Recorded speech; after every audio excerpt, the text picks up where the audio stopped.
Good afternoon, everybody. Hey, happy first day of AWP.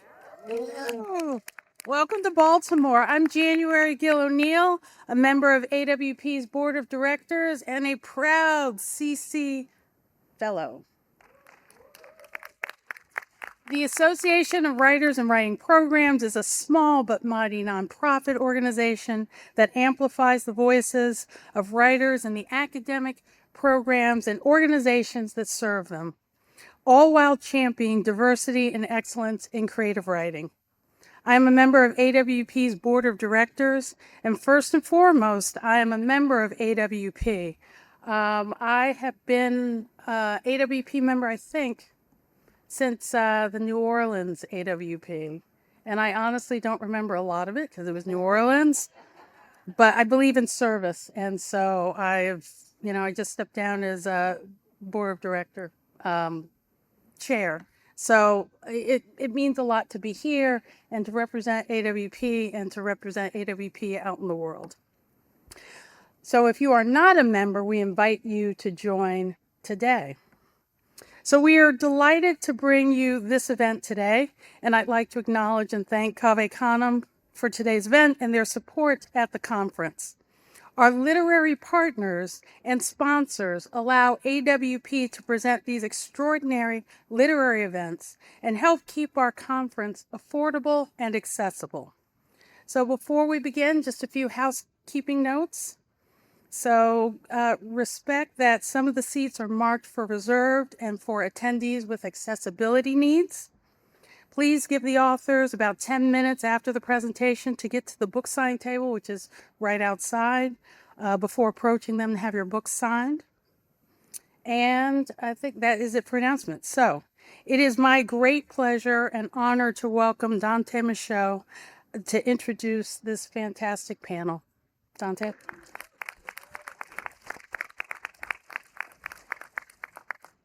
Well, good afternoon, everyone. I only heard the panelists respond. I mean, we're all here today, yes? Great. As January said, my name is Dante Michaud, and I have the honor of serving as Canem's artistic director. Before we get into the substantive part of the panel, I'd like to make an announcement about where we are. We are gathered here on unceded indigenous land and must recognize the original people of the Piscataway and the Susquehannock nations, past and present.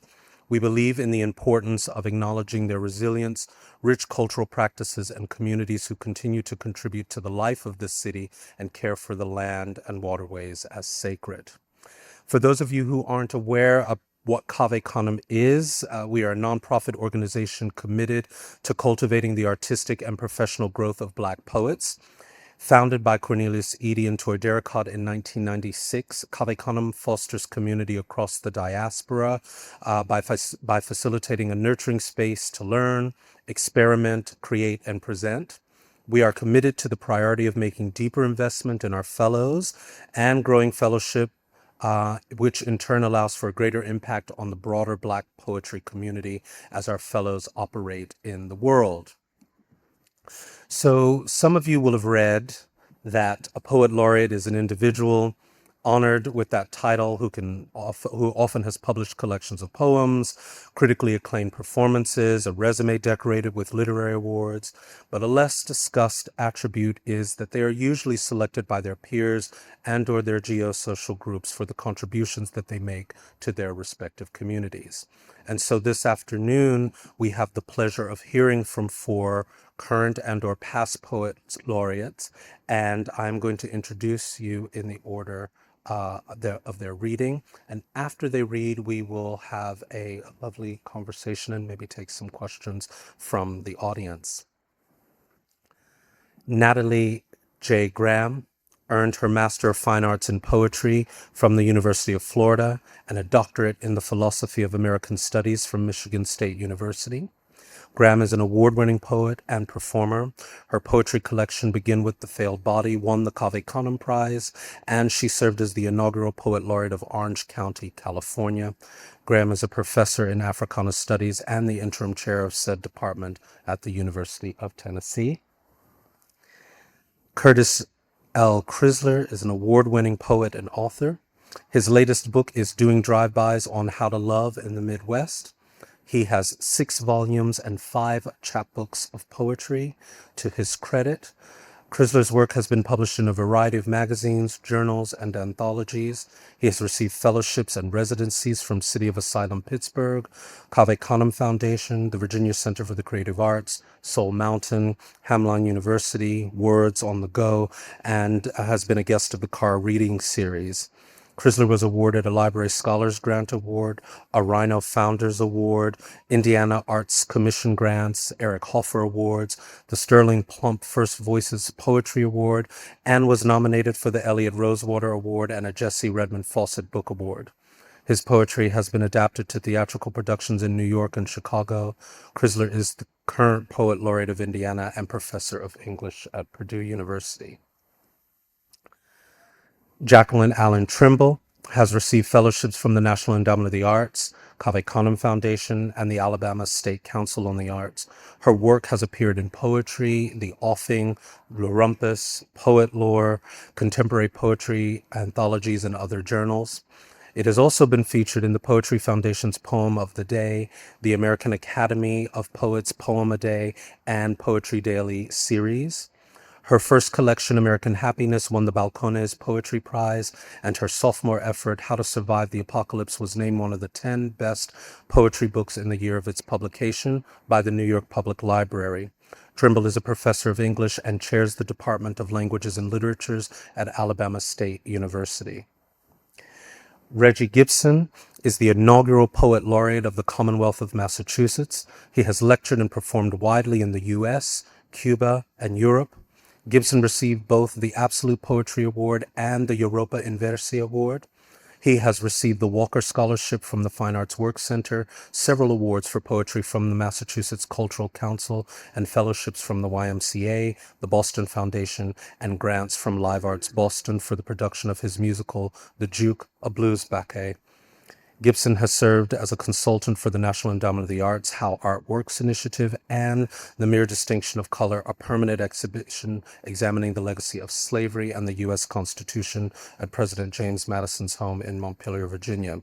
He is the author of Storms Beneath the Skin and the creator of the Shakespeare time-traveling speakeasy. Gibson has performed with and composed texts for the Boston City Singers, the Mystic Chorale, the Handel Hayden Society, and was poet in residence at Carey Memorial Library and the Museum of Fine Arts in Boston. He currently sits on the boards of the Lexington Symphony, Grub Street, and the New England Poetry Club. And if that's not enough, he has also served as the creative lead on a team of scientists and members of the Red Cross Red Crescent Climate Center at The Hague in the Netherlands, helping to craft language regarding issues of climate change. He teaches at Clark University in Worcester and is an assistant professor at Berklee College of Music. Please welcome our readers this afternoon.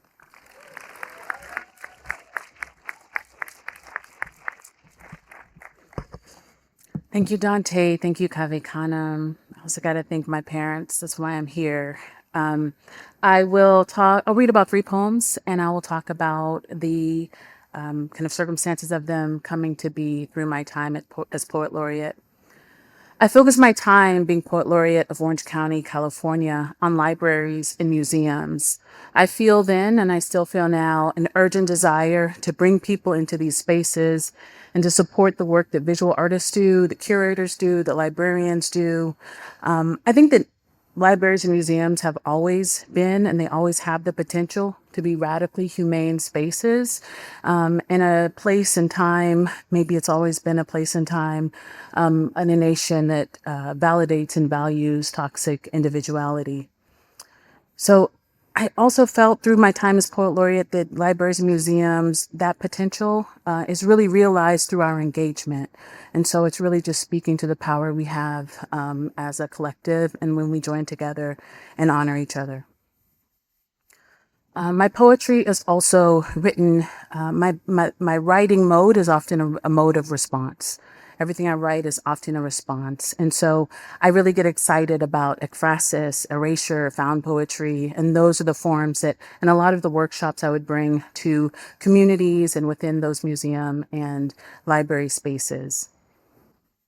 One of the poems that I'm going to read first is a poem that came out of a poetry in residence program that I pitched to the Orange County Museum of Art.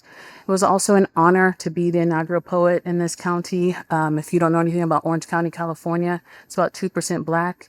It's not necessarily known as a place that sort of values and welcomes Black folks. And so it was an honor to be the poet there. And one of the things that I was really interested in my time is making sure that I was in spaces that might not have been made for me to be in. And so this is a poem that I pitched in the workshop, and I'll read it and then tell you a little bit about the circumstances of its coming to be. Our still private lives. We began like them, insisted on comparison, presented our strange faces like ordinary things. There was a cocked jaw, there a crystal eye. We couldn't find an altar wide enough to carry our cracked jars and withered photos, the blackened blood on our baby teeth, our mother's wedding ring with the stone rooted out. There was no museum for us. We carried what we wanted to keep. So we swallowed our ghosts, we blessed our America and seasoned our time with the noisiest foolishness. Our preserved spirits were salted fishes in bent tins in sacks thrown over a shoulder, a shadow. We buckled our parents inside of us. Do you hear them singing? We almost made it, almost done, baby. We carried our parents where they could not go, tucked them behind our ears and folded them into our pockets. Brown baby, we did it. Didn't we do it? Almost done. Aren't they with us? Can you hear them singing? Look at us here. No room on the bus, no room at the table, nothing to hold the sharp corners of our uncle's voice and our grandma, our mom. So we listened and we mouthed the words back until our voices became keys. Our voices became doors, whole rooms, houses, places to rest a while, maybe. And maybe we almost, and now, what a time this is. The sky wide open, and all of us here, like gods, talking a new world into being. May we always hear the song our heart is singing. And so that poem came out of a workshop that was done in a museum. Thank you. And I also, like, as part of that workshop, I also brought it to, I revised it for the occasion of the opening remarks of Mellon May's Undergraduate Fellows Western Conference. So if you know about Mellon May's, it's not necessarily like a creative conference, but I was really interested in the idea of occasional poetry and thinking about bringing poetry as like the moment we begin, and it doesn't have to be directly aligned in ways that we think that it would be otherwise. And I told all of the young scholars there, the emerging scholars, that that poem was written in the key of two poets, and two poems in particular. And the poem How to Write a Poem in a Time of War by Joy Harjo, and Lucille Clifton's famous poem, Won't You Celebrate With Me? And one of the things that I always wanted to remember is that if we don't carry the work we love to the next generation, they just won't know it. Right? That's the other thing as my sort of tenure as a poet laureate taught me. So one of the other spaces, there's a city in Orange County named Laguna Beach. So if you haven't, you might have seen a TV show related to that city. So I mentioned the 2% population of Orange County. Laguna Beach is 0.5% Black. So I wrote poems for the Laguna Beach Museum, specifically for an exhibit of Joseph Kleitsch paintings. So you have rooms and rooms by this painter who, couldn't have possibly imagined me. in the process of his creating his work, and in a gallery that is probably not thinking of me as their audience. And so what does it mean to look into those poems and find space for myself? And so a lot of the work there was thinking about entering a painting in a particular place, and then like moving and oscillating back and forth from myself to the painting and then out into the world. And so I'll read two of the poems that were inspired by that exhibit, and then I'll pass it on. The first poem is called Enchantment. And it's a poem written in response to a painting that kind of figures a young woman by a stream, like right in front of this like large scattering of hills and mountains. Enchantment. I conjure by asking the dark what it calls itself. The jagged black, the blank hollow. My gaze disappears into the thread feathering between the craggy shadow ridged with rock. The dark pause could expand its accordion folds one sliver at a time until we forget the woman and her mysteries. The dark is silent. The dark is a gasp inside your cupped hand. 2. The water casts its own spell, the false reflection mottled and stretching into blur. Mute rocks speckled with blue settle and lean, alive with the arc and swirl of the brush. This ordinary alchemy, this everyday incantation in an imaginary alcove, your coat scattering apples in the water, and us, all of us here, together, affixed 100 years later, as if this were all a fairy tale. The last poem I'll read is called Portrait of Isidore Berger. So it's about a portrait of Isidore Berger playing a violin. And I'll read that and thank you all for your attention and your presence. Portrait of Isidore Berger. Isidore emerges from textured darkness. Ghosts moving in hazy layers sway over his left shoulder. He's playing a Stradivarius that I think someone can still buy if they have the means. I think of motion. That music is made of motion and is heard by motion. That music itself is motion, undulating waves.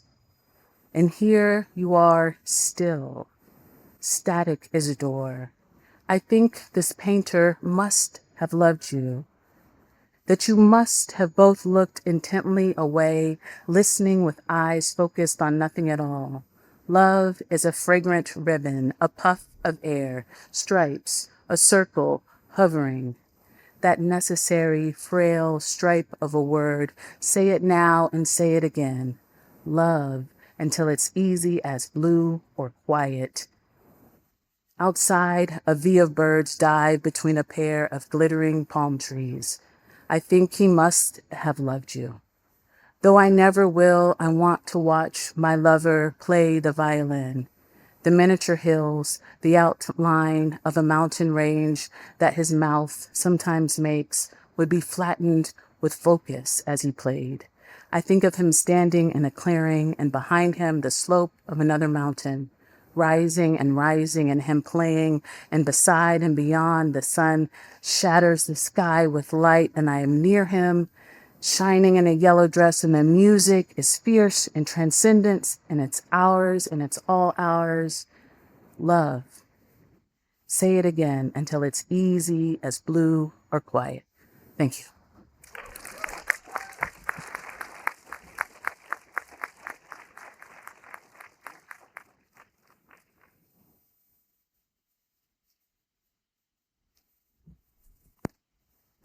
Hello, everyone. Just want to thank CC for having us, AWP for having us, Baltimore Convention Center for having us, for you all being here and having us, and for me sharing this stage with these wonderful poets. I'm going to just get into this mess. This is called Medusa's Third Son Blues. And basically, what it is me writing my own mythology to kind of what is happening now with uh, this invisibility of who we are. So, you can talk about DEI, CRT, changing history, taking our history away, and it's like, oh, so I don't exist. So I made up my own myth. Medusa had two kids. When Perseus killed her, she had Pegasus, right? And Chrysor, I have to see the name because it's like CHRYRO or something like that. And then this person, Medusa's third, Medusa's third son, Blues. I am Medusa's unsaid, nappy-minded and snakes, tasseled to gray tombstones, lassoed to nooses, swinging to jazz, to funk, giving way to the blackness, still my mother's pearl. I am the more Shakespeare killed, Hitler's agony with Jesse, your president's discontent. I am Medusa's son. You don't want me to dream me. I don't live in your irises, your heads where I squat, all of life's factors prodding. There is no artificial to kiss. You have guillotined me from my mother with deceits. Your masked men carve up the avenue, fried turkey breasts, the new mastectomy. Mama lays headless in your concepts. I've grown to stone, some slab of consciousness. I am your mutant, seeking last rites with Professor X in these streets avoiding sentinels. They can spot the shakes, my hair a hissing fit. I'm the son Medusa never holds. You executive order me. I am Abel, not Cain. Paying down hate's bills. I am Medusa's latchkey child. Liars pop up like pimples, keep coming in ripples, water spilling over, my feet up to ankles. I see dorsal fins surround me. I am in a frothy wake of Poseidon who raped Mama. That's what male gods do. Even Athena blamed the virgin. I am Medusa's son. I cannot keep down my Gorgon, swallow the me in myself. I won't abscond this wrapping. No need for removal of my scalp, my eyes, my lineage. I die like facts, like truth. I am all improvisational now. Why love a place that don't love me?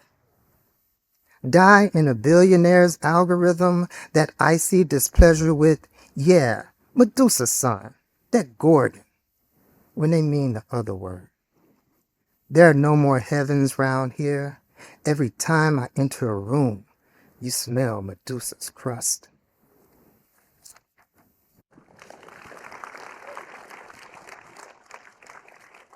And the next two I'll read from Indiana Nocturnes. I did this book with a friend of mine, Kevin, who died last year. And we were so happy to get this book together. It's like Country Mouse, City Mouse happening. And we have there's 10 poems. The first section is Kevin, me, for 10 poems. Then I have the slide out. And what the slide out is like, when the Temptations, they slide out to do the solo, and I have 10 poems. Then we do Kevin, me. Then Kevin has a slide out. Then it's Kevin, me. So some people get into the aspect of who is telling whose poem is what, so that's fun too. This first one is called Sleeper Cells, A Father Implants Life Maps, and it's for Dwayne Betts and Roger. Is it Roger Bonaire Agar or Agar Bonaire? Bonaire Agar. I always mess it up, but but this is for them when they have these crazy, beautiful kids. When most men been crooked like rivers, and every chest hair reminds you of your uncle, the grunts, your grandpapa. You mesmerize at your father, like he the sweet crumb of cornbread trapped in his own black beard. You don't wonder. You are too young to tag all the wins and losses, the many daddies dropping, dropping, dropping. These moments vesperize, jumping crystals before halogen car lamps. How you are now, no more twinkle, an inkling, real motion, gaining forward balance with each wobbly step. Dad's rich with smiles. You are his optics measuring his future. His tunnel vision enlarges, replete with glad tensions of gives and takes, tensions for planet bluebells and lullabies growing into tomorrow things. He does this grooming, this watering with tears, this talking, so his child moves beyond semi-precious, becomes valued minerals exploding in the earth rich with runoff, grows to outlaw the jaded of world's dubiousness. You, child, are neo-tsunami, the cockabird within hot verbs against stasis, the moon's electric bill receipt. He has prepared you for next Saturday's rebellion. Touch your face in photo album, his each and every believe.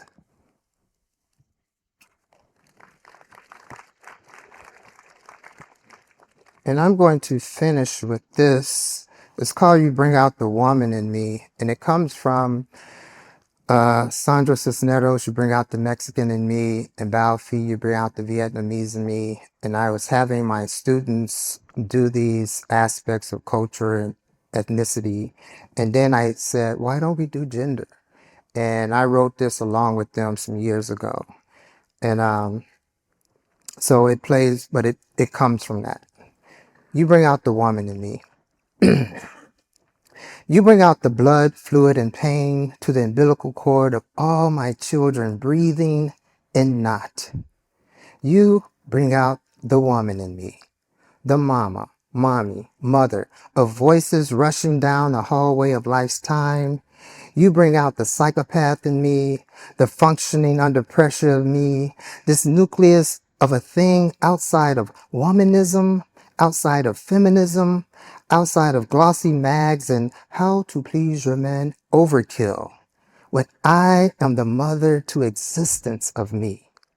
You bring out the man eater, the man hater, the frustrator, the rejuvenator of me. I am nothing but the everything of anything in the immediacy of a second in me. You bring out how I figured out the hot, hot, hot in me, the cold, cold, cold to breathing, the if you don't get out of my face in the next minute of me so I can implode from the kernel of a popcorn seed into a butterfly. You bring out the Queen Latifah in me, the ladies first, the June Jordan in me, the Carolyn M. Rogers in me, the light-skinned girl born in Gary in me. That's my mother. You bring out the maternal key in me. You are the face in the mirror in me, the bump, bump, bump in my chest that bumps. You bring out the terrifying in me and sit it down like an ohm. You bring out the beautiful fangs in me. I am running through the streets, a car on fire, and I am breathing in all the pollution of the city, changing it into planetary bodies. You reveal the surgical bikini scar of me, the botched tattoo nightmare of some other name on me, 'cause you own words, the placenta of every kernel of knowledge I need, and you, click, click, pow. Thank you.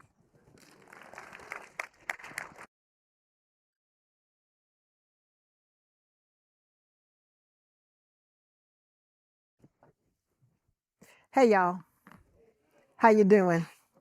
All right, so I'm just going to read these poems. You just need to know that I identify as Black, a woman, and the Poet Laureate of Alabama. And I believe in irony. That's all you need to know. Here we go. All these poems are about the intersections of history and the contemporary moment. So the first one is called, This is Why People Burning Down Fast Food Joints and Whatnot. There's an epigram, and the epigram comes from the catechism to be taught orally to those who cannot read, designed especially for the instruction of the slaves. That was put out by the Protestant Episcopal Church in the Confederate States. Question: how do others sin against you? Answer: by cursing me, telling lies about me, or striking me. Question: what must you do to those who thus sin against you? Answer: I must forgive them. See, I learned my catechism well, learned to offer my cloak and coat, my cheek again and again as the skin was splayed from my body. I can quote Martin Luther King Jr. with ease, praise the Americana of his martyrdom, the sweet, unselfish beauty of that bullet's philosophy. Shall I sing, "We shall overcome," while I swing? I have wanted so long to believe in justice, to think of each blow as recompense for my wickedness. How can I continue? How can I continue? How can I continue to take and eat this image of myself, choke on the eloquence of my dissent, speak love fluently to someone with his knee on my neck, his bullet in my child?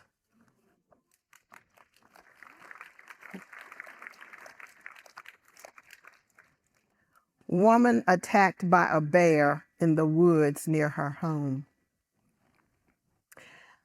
When she emerged from the footpath, tattered, clear evidence of bear marking her face and body, neighbors knew what had happened, had seen the signs before. They were overcome with sympathy and care.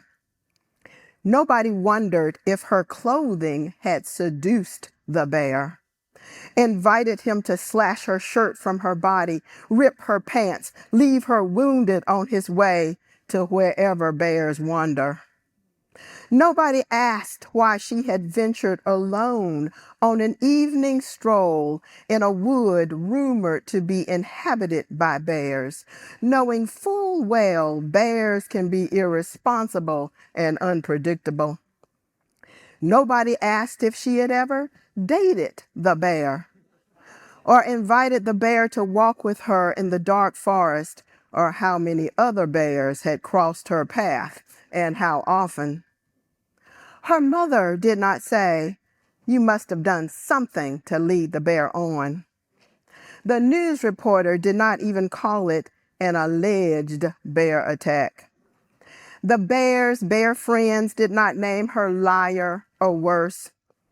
Social media did not come for her. Well, only a little. Nobody at all said, "Bears will be bears." Not even the wildlife rangers who told her how lucky she was to have survived. The nurse brought her extra Jell-O, stroked her hair, told her own tearful story of a bear encounter without shame or self-recrimination or one, "Please don't tell. You don't want to ruin a good bear's life, do you?" No. Everybody, and I mean everybody, believed her.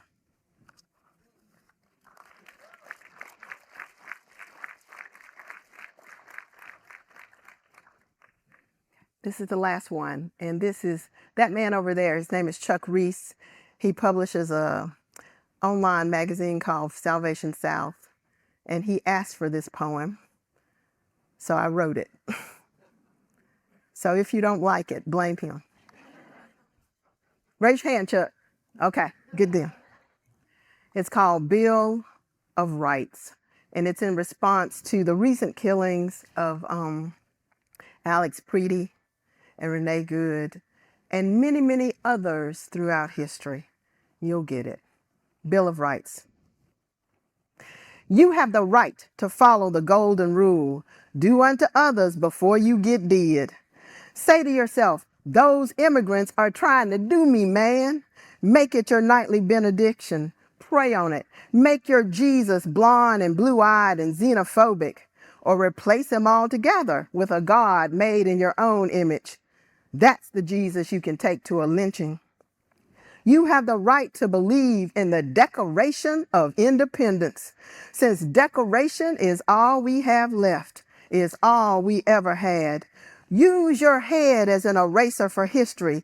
Get in there, man. Scrub those sins away with the bleach of lies. Don't ask, don't tell, don't let nobody tell you nothing ever again. Take Harriet Tubman's picture down. Don't say diversity, equity, empathy. These are dirty words. Remember the days of Emmett Till and Mary Turner with nostalgia and longing. Remember Martin Luther King made America feel bad. Remember the settlers will always be the heroes. You have the right to ban all books that will not parrot the party line, even if the party is no longer fun, even if the party has been overrun by pedophiles and murderers and measles. We got bigger problems than your bourgeois morality. Good Americans must be willing to sacrifice. Haven't we always let you know what you need to know and think and how it should be thunk? You have the right to dismiss the girls who tell. My great-grandmother told on the town doctor. Where did that get her? He left her land the law wouldn't let her keep. What could a 13-year-old do with land and a baby so light tongues began to wag, so pale her own father had to take the family out of town to keep from being lynched? Victims bear the brunt of lies, even when evidence is in the flesh. You can't afford to believe 14-year-old girls. Just keep going along to get along with terrorists and terror. You have the right to be compliant. Civil disobedience will get you shot in the head like a soccer mom. Tell yourself she got what she deserved for bruising some guy's ego. Good. Keep saying all lives matter. Keep saying he with the biggest gun matters the most. Remember, the people exist to serve the government.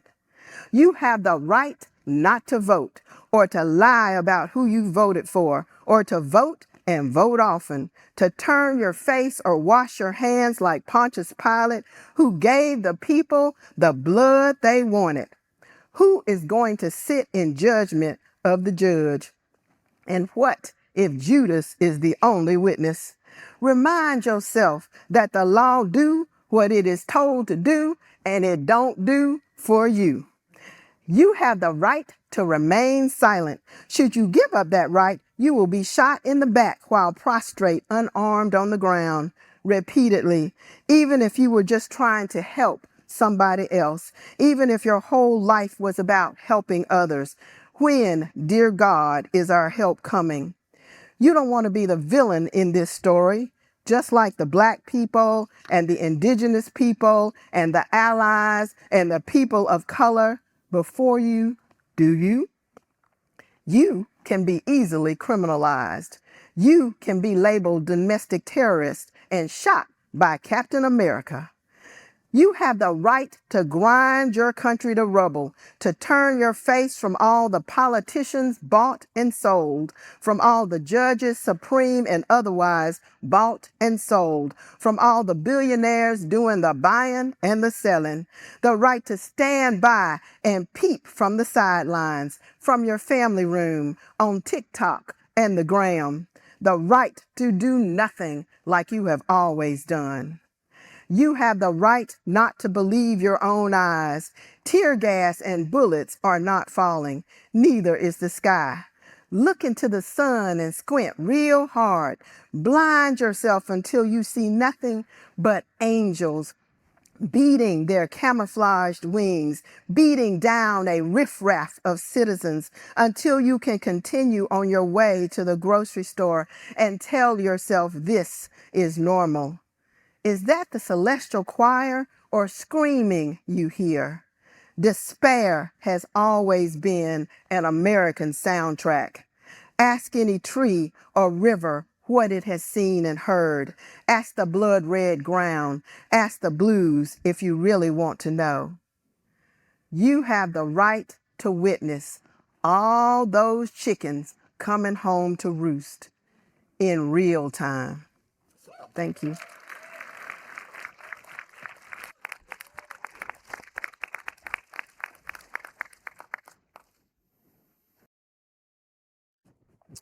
Good afternoon to all.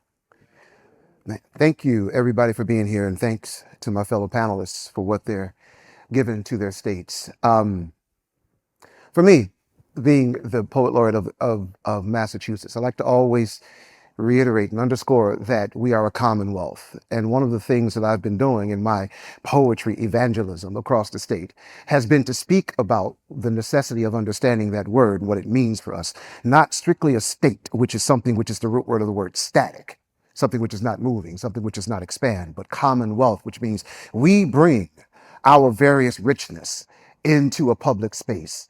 And as such, what it demands of us is that, what I demand of poets and myself, is that we become secular priests that can make room and space for sacred citizenship, a thing that brings us back together, ties us together in a way that can maybe move this country forward. And to do that, I try to go back and forth between what is the personal things I have to remember with my family, what is the sort of the poetic, which is always trying to think about the craft of what we've devoted our lives to, and then also the political, the civic, and the educational. And so I'll be reading 3 pieces that reflect those, I think. Personal number 12, The Fire Pit. It was a Sunday night. You and I sat silently by the fire pit in our backyard. The sky was clear. The crickets cricketed, and a shift in wind blew smoke and scent of burning oak and maple embers towards us. We'd argued all that week and were afraid that we were becoming that version of father and son we'd sworn never to become. You told me you felt depressed, how when you were 10 and your mother and I filled your mind with visions of going to college, you never thought it would be in your bedroom.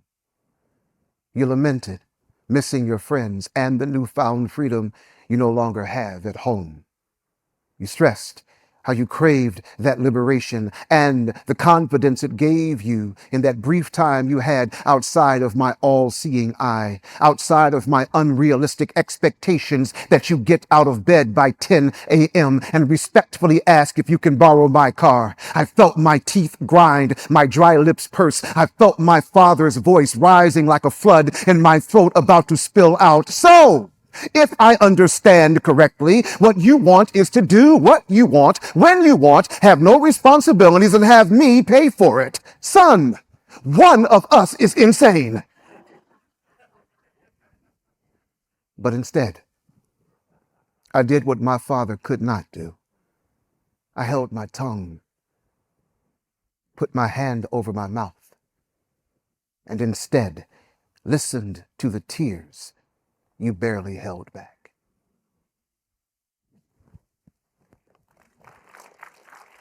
Thank you. One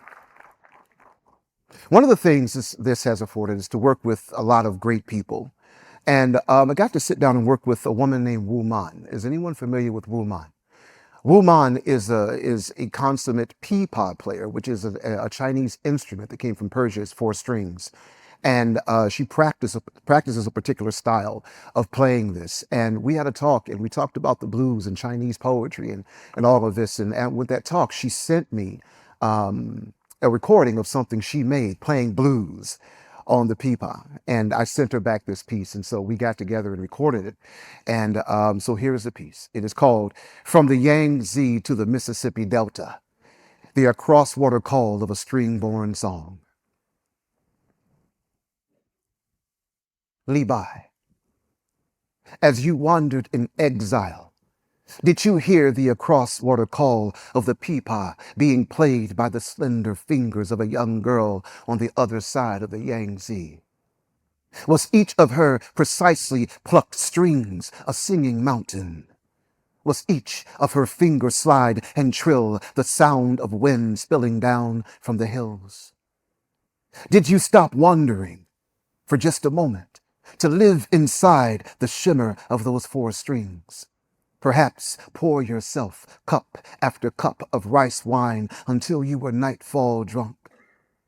I imagine you, Levi, a poet, smiling, twirling, laugh dancing among the falling blossoms of dove trees, your shameless shadow offering sips to the sober moon.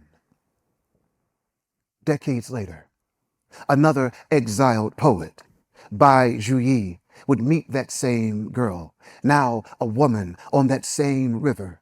She, too, an exile from a former life. Her fingers are now sorrow-wise on the peepah's strings as it sits like a tear in her lap. Her music is the splatter, in her lap. Bai Juyi offers wine. She plays the peepah, and in her music, the two of you connect across time. Her music is the splatter of rain. It is the clatter of jumbled notes, each falling like a pearl on a platter of jade. Perhaps upon hearing her, the both of you imagined the many women you've loved. Perhaps each of you imagines himself to be an emperor, forgetting a kingdom, longing to get lost in a woman's hair. A woman's hair as black as the insides of wine-shut eyelids. I wonder if in that moment, the two of you knew how a millennia from your now, the faint camphor smoke of that song would be carried to a faraway land and river. How it would conjure scenes like those you've seen along the Yangtze. Scenes of ancient grandfathers on the delta, sweating and toiling beneath straw hats, their bent backs aching and arching over crops, their sun-darkened arms now made muscular fire from years of planting and chopping and clearing mile after mile of sugarcane and cotton. And that, like the two of you, when night finds them, they too will sit down next to a moving body of slow water, offer libations beneath that same moon, as in the distance a string-born song quivers in the flower-censored dark, quivers like a woman's black hair. Thank you. And the last piece I'll read, something that I go to schools and talk about. I have to do this for Massachusetts. I've been having Massachusetts on the mind, right? And people who moved me when I was about 15 or 16 years old were from Massachusetts, and that was Henry David Thoreau and Ralph Waldo Emerson, who were the main folk who were leading the Transcendentalist movement. And I've gone back to reading them more because they were folks who showed us how to bring together both a spiritual and a civic life. And I think we have to go back and maybe get those books and read those people, along with Margaret Fuller and others who was trying to walk us through how we might be better in civic space to each other. And of course, have to talk to many different people from many different walks of life. So this is for my cats in the spoken word and the hip hop communities. Also just want to say that I'm from a time which is somewhere between hell yeah and do you dig. All right. And so if you're hearing this piece, I'm going to ask you, do you dig? Let's practice that. Your thing is to say, yeah, we dig. Let's try that. Do you dig? Yeah. Now, when you hear me say that, I want you to have really listened to what I've said previously. Okay? Because if you don't dig, don't say you dig. Because a lot of people said, yeah, I dig that. And then they got it. And it was like, you know what? I wasn't digging that. I don't dig what I'm getting. So we have to be careful about that. Do you dig? Henry Thoreau told civilization, yo, I gotta go, baby. I needs a vacation. So he headed out to Walden, whereupon he copped this revelation. Whoa. So many of us live lives of quiet desperation. Lo and behold, another old quotation seems to capture the essence of a modern vexation. It's like Thoreau knew that in the future, you and me would need to act in radical ways to mitigate the sad fact that because we've got to slave to keep these bills paid, sometimes it seems our minds are kind of ripe to get played by the vultures in this culture that be hoping to withhold us from anything any deeper than work while we scold you, then buy what we told you, then pay what you owe, and we'll ensure you got a debt you'll never get over, soldier. Treating human beings like we're merely skin machines where the cash is, some sick-ass profiteers, demographics, puppets made of plastic who are molded and then mastered, stretched thin as thread till we're bled dead into our caskets. We try to contrast it by coming off sarcastic, hating the situation we face it because it is so drastic. Many of us huff and puff and snort all kinds of stuff to get blasted, hoping to deaden the pain remaining in our constantly kicked asses. But then when we come down, we find that action has made the masses a bit more passive, keeping our minds inactive to the plans of all those fascists who want to keep us separated by races and genders and classes, because that's the way you maintain the status quo status as is. But don't let them head fake and shake, bake, and back break you down to the ground, come around, clown, and undertake you. You gotta fight back. And my advice is, use whatever poetry or thing of beauty you got trapped inside of you as your weapon. Do you dig? Do you dig? Do you dig? Ralph Waldo Emerson was that brilliant thinker and decidedly was the dawn amongst New England transcendentalists. He said we all should become self-reliant existentialists, which means we should rely upon our very own experience and not rely upon some preconceptions we've inherited like social, racial, religious, and gender prejudice. He said we should beware of demagogic fundamentalists. He said we should beware of demagogic fundamentalists. He said we should beware of demagogic fundamentalists. Asterisk footnote. Do you young folks out there, you know why teachers and parents repeat things? Teachers and parents repeat things because when we repeat things, it makes a little copy in your brain and you remember it better. That's why teachers and parents repeat things. We repeat things because when we repeat things, it makes a little copy in your brain and you remember it better. The reason, so if you ever wondering to yourself, damn, why is my teacher and my parent repeating things? The reason why teachers and parents repeat things is because when we repeat things, it makes a copy in your brain and you remember it better. Can anybody out there tell me why teachers and parents repeat things? He said we should beware of demagogic fundamentalists. Check out the way Ralph Waldo kicked that 19th century rhetoric. It goes to be yourself. In a world that constantly is trying to make you something else, it's the greatest accomplishment. Be patient with yourself. Every artist was once an amateur, and your character is worth more than your intellect. And guess what? For every minute you spend being angry about something, you're going to lose 60 seconds worth of happiness. But perhaps the goal of life is not merely to be happy, but to be useful and have your life make some kind of difference. Now, it ain't going to be easy for any of us to do much of this. It'll require that we all at some point got to make a mental shift into a vaster way of thinking, into a deeper consciousness, maybe listen to that voice within, the one that insists that we love, play, chant, meditate, and then dance. Sometimes we got to learn to let go and take a chance on becoming something other than we've been convinced we can be. I'm talking real human beings, not these human bling things. I know the world can be an enemy whose mission be to empty you of empathy, intelligence, and energy, come around and destroy whatever joy you got left, beat you down and make you want to give up your last breath. But don't let them head fake and shake and bake and back break you down to the ground, come around, clown, and undertake you. You gotta fight back. My advice is, use whatever poetry or thing of beauty you got trapped inside you they haven't taken from you yet as your weapon. Do you dig? Do you dig? Dig.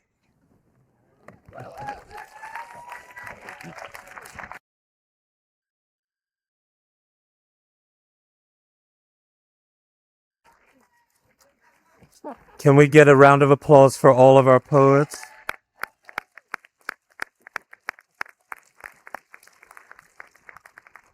Thank you all so much for those extraordinary readings. So we've got about 15 minutes to have a bit of a conversation and maybe take some questions from the audience. So I'm just going to kick it off and ask each of you, either during your laureateship or if you're thinking about what is going to be your benchmark for measuring whether or not the position was a success. We could do a classroom style if someone doesn't volunteer, I'll call on you. Okay, about. Jacqueline. So I just became poet laureate, and so my benchmark would be to get more people reading and buying poetry, and to create a archive for Alabama poets, live performance, a digital archive, and to drive traffic to that, to have more people discover Alabama poets. I'll take it. The office, the position just opened up last year in May, and Massachusetts has had 400 years of literary history and never had a poet laureate. Wow. So there's not a benchmark ahead of me that is before me. So I have to sort of make this up as I go.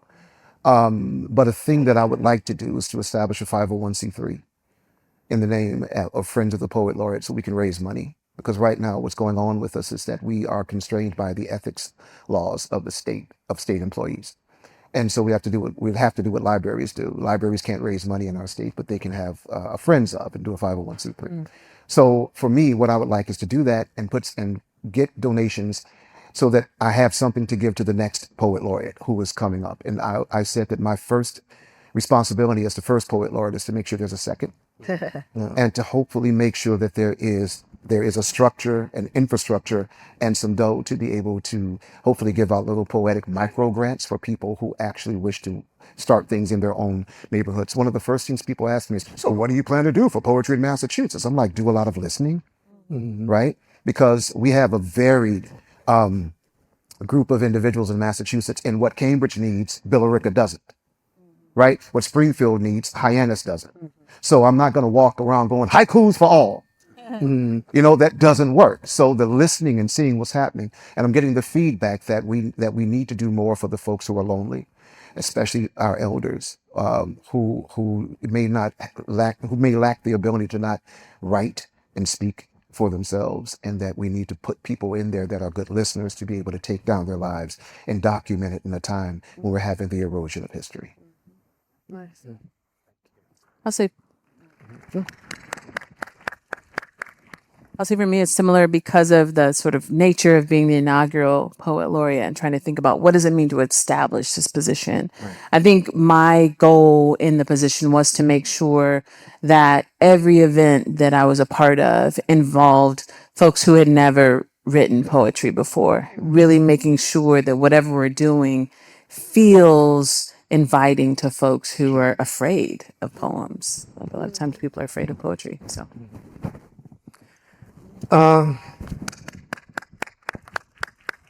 I'm kind of piggybacking off a lot of that because I'm doing what I call a pop-up Indiana Chitlin circuit. And it plays off of the original Chitlin circuit when the Chitlin circuit was what we were. Kind of like the Green Book. You had places to go that you could be safe because Black people couldn't go into the front of the buildings or had separate water fountains and all that kind of stuff. So before we start getting into Carnegie Hall and all the other places. And then once we got into there, the Chitlin circuit became derogatory in that sense. But I get to go to all the different places in Indiana, and I don't want to go and it's like, oh, the poet laureate, and then leave. I go and meet people where they are, get 2 poets, and we do 3 sets. The first set is a 20-minute round robin. The first poet reads, and the other 2 poets feed off of that. And then the second set is each person gets a 10-minute individual read. And then the last set, we all read a poem. Started out with Lucille Clifton's Won't You Celebrate With Me, line by line, and then we read the last line together. And what that does is when I leave, people are like, oh, we got poets here. And if you want to blow it up, and when we blow it up, what happens is if we add music, The person who does the music starts it. Then we have the three sets, and they play in between. They play in between the three sets. If we have food, the food is complementary to that. So we're in a different aspects of the state, and we're getting different cultural vibes and all this stuff. And this is what the the Chitlin Circuit did. You came in, you sold your wares, you got to jam, you got to do solo, you got to create something in the moment, and we're doing that with poetry. And so what I'm hoping is that there's this hub that's connected that has been happening because everybody loves the round robin. They're like, I'm going to steal that. Go ahead, steal it, take it, do what you need to do, and have this thing to where, oh, this is where they were last time. This is where they kind of get into that aspect. And I've been in people's living rooms, in people's backyards. I've been in stadiums. I've been in libraries, museums, nursing homes, and everybody wants it. Yeah. And so poetry is powerful. Mm-hmm. And that's what I'm just hoping that I'm doing that enough so that people, when they come to Indiana, they're like, hey, we got some stuff here. And so, that's what I'm looking out at. Yeah. Great. Mhm. I wonder, because each of you are from 4 different regions of the country, if you can say a little bit about maybe an area of the community that you are now representing in your laureateship or have represented it in your laureateship. Something specific. I mean, if you're from a state, there might be a town or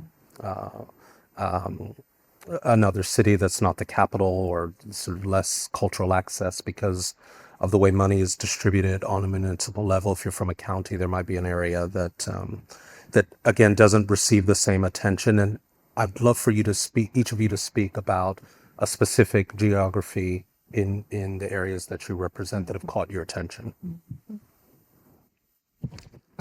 I'll start.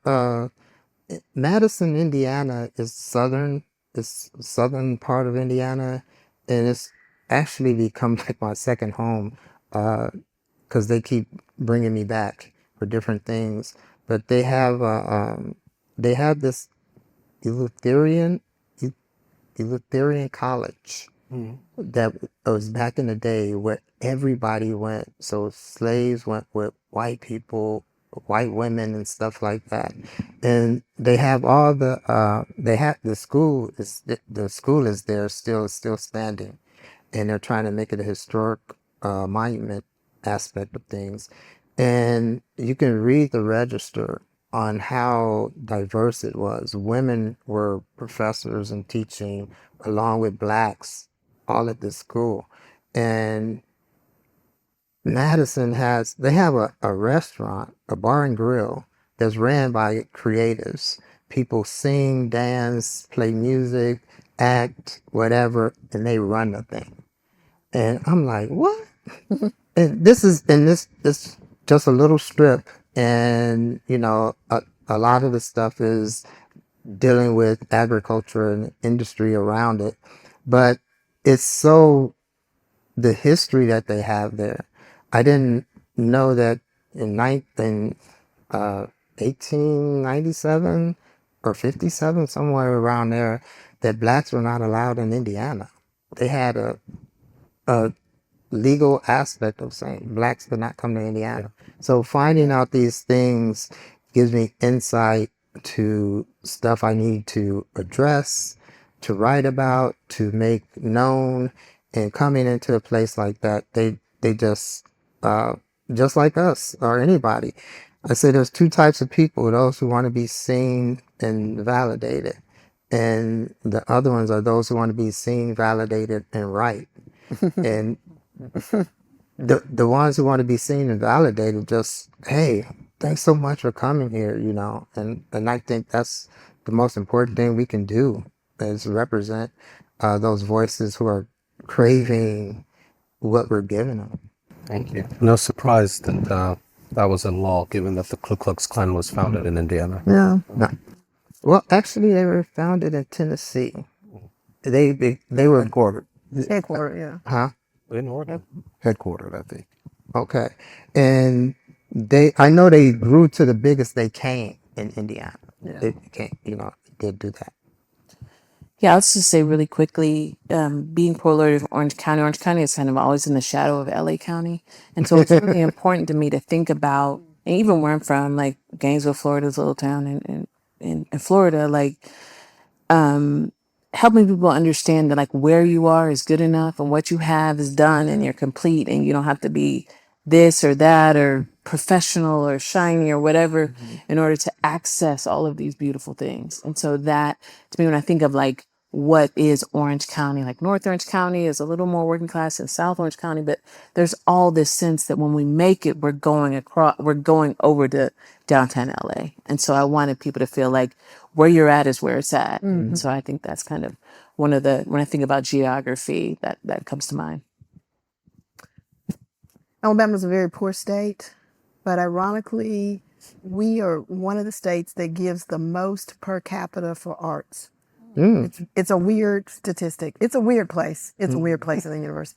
But we have some places like Lowndes County, which is one of the poorest counties in the country, even have problems with all kinds of water and stuff.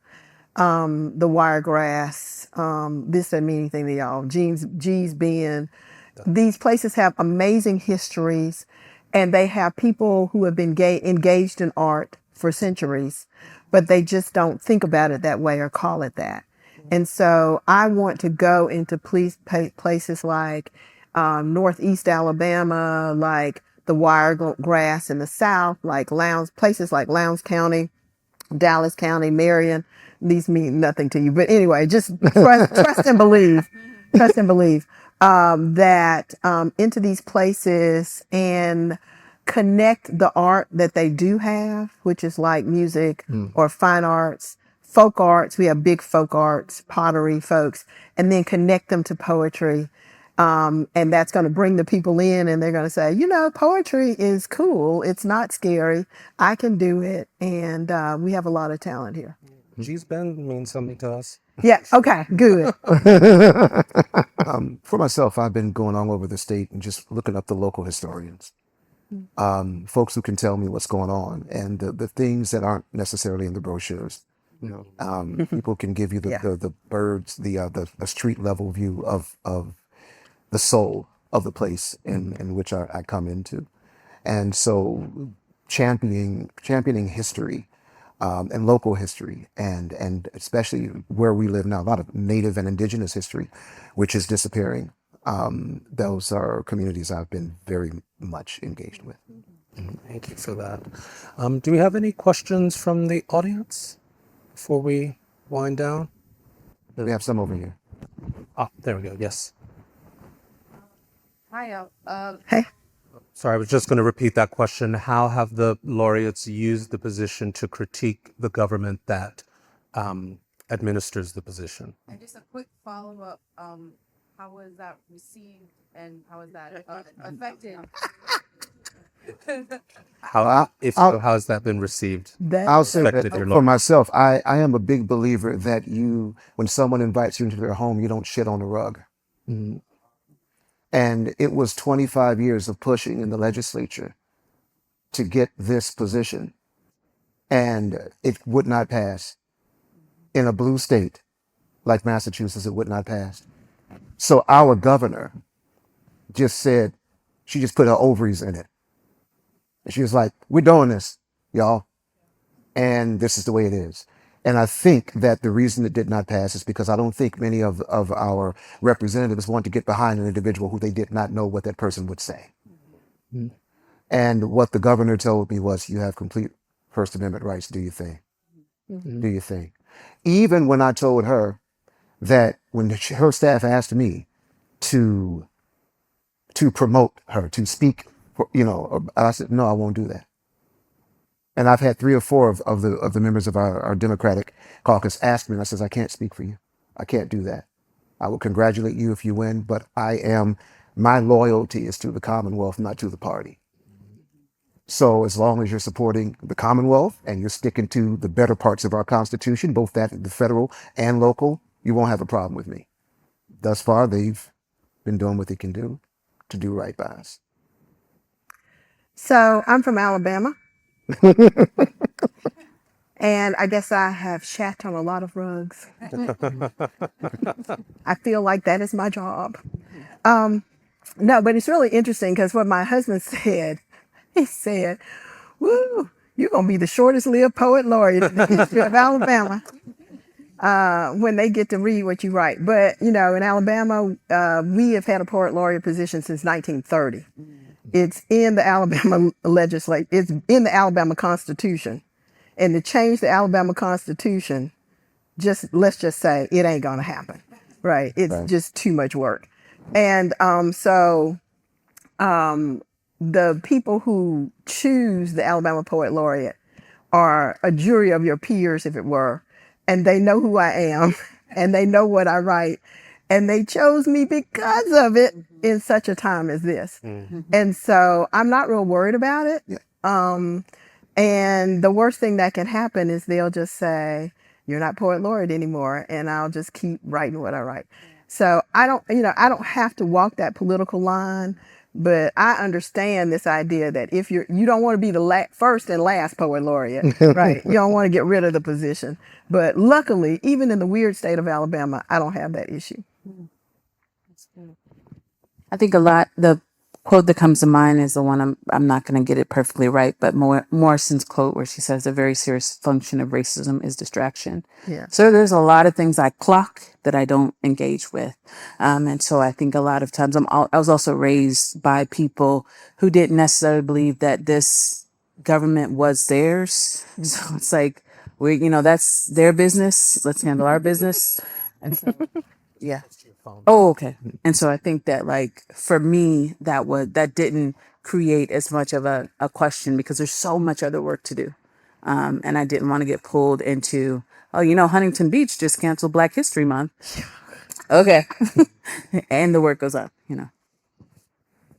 Yeah, I feel that, well, I was picked by a panel and they have nothing to do necessarily with like the governor and stuff like that, or I probably wouldn't have been picked at all. It'd be similar to,